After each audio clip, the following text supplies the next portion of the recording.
قمة خليجية نارية تترقبها الجماهير العربية. العراق في مواجهة السعودية. صدام الكبار في كأس الخليج تحت 23 سنة. من يحسم المواجهة ومن يقترب خطوة من اللقب؟ خليك معنا للنهاية. السلام عليكم ورحمة الله. تتابعونا في قناة محمد الشوافي عن أنظار وعشاق كرة القدم الخليجية والعربية إلى واحدة من أقوى مباريات البطولة، عندما يلتقي منتخب العراق تحت 23 سنة بنظيره منتخب السعودية تحت 23 سنة ضمن منافسات كأس الخليج لمنتخبات الشباب، في مباراة تحمل طابعا خاصا من حيث التاريخ والندية والرهانات الكبيرة.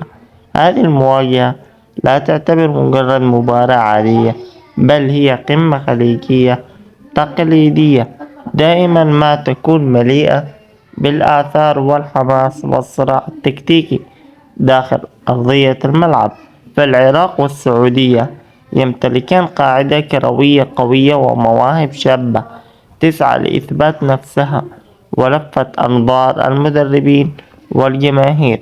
منتخب العراق تحت 23 سنة يدخل أسود الرافدين هذه المباراة بمعنويات مرتفعة بعد أداء قوي في المباريات السابقة، حيث أظهر المنتخب العراقي شخصية تنافسية عالية وانضباطا تكتيكي واضحا.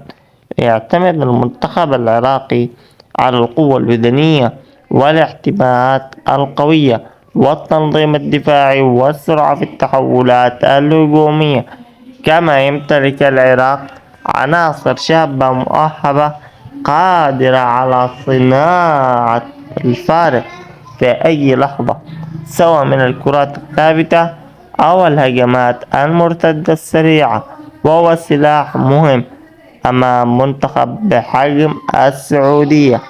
منتخب السعودية تحت 23 سنة على الجانب الآخر يدخل المنتخب السعودي المباراة بطموح كبير لمواصلة المشوار نحو اللقب، معتمدا على الاستحواذ واللعب الجماعي والمهارات الفردية والضغط العالي. المنتخب السعودي معروف بأسلوبه الهجومي المنظم ومحاولته الدائمة لاختراق الدفاعات عبر الأطراف والعمق، ما يجعل المواجهة أمام العراق تحديدا تكتيكيا من الدرجة الأولى.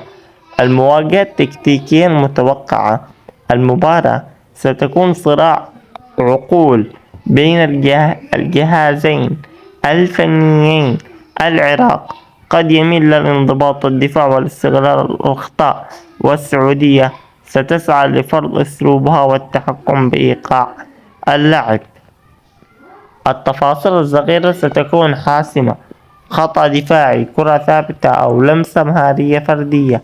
هذه المباراة لا تحدد فقط نتيجة لقاء واحد، بل قد تحدد مصدرا للمجموعة أو المتأهل للأدوار النهائية، أو تمنح دفاعا معنويا هائلا للفائز. لذا سنشاهد مباراة مفتوحة قوية ومشحونة بالحماس حتى الدقائق الأخيرة. والآن نكلمكم متى موعد مباراة العراق والسعودية النهائي.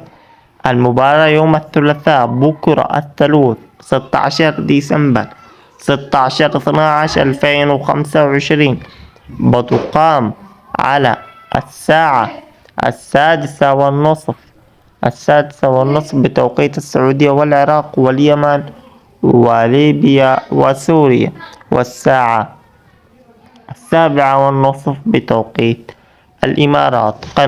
والقنوات الناقلة طبعا قنوات الكأس القطرية، قنوات الكويت. ماذا تنتظر من اللقاء؟ تنتظر أهداف، تدخلات قوية، حماس جماهيري، وربما لحظات درامية تحمس المواجهة. مباراة لا تقبل القسمة على اثنين، وكل منتخب سيدخل بشعار لا بديل عن الفوز. وفي الختام، تبقى مباراة العراق والسعودية تحت 23 سنة واحدة من أقوى مواجهات كأس الخليج، مباراة تختصر معنى المنافسة الخليجية الحقيقة وتبرر مستقبل كرة القدم في المنطقة. من تتوقع أن يحسم القمة؟ هل يواصل العراق تألقه أم تفرض السعودية كلمته بخبرتها وأسلوبها؟ شاركنا توقعك في التعليقات، ولا تنسى دعمنا بلايك والاشتراك في القناة حتى يصلك كل جديد من تغطية وتحليل حصري. نلتقي في فيديو قادم، والسلام عليكم ورحمة الله وبركاته.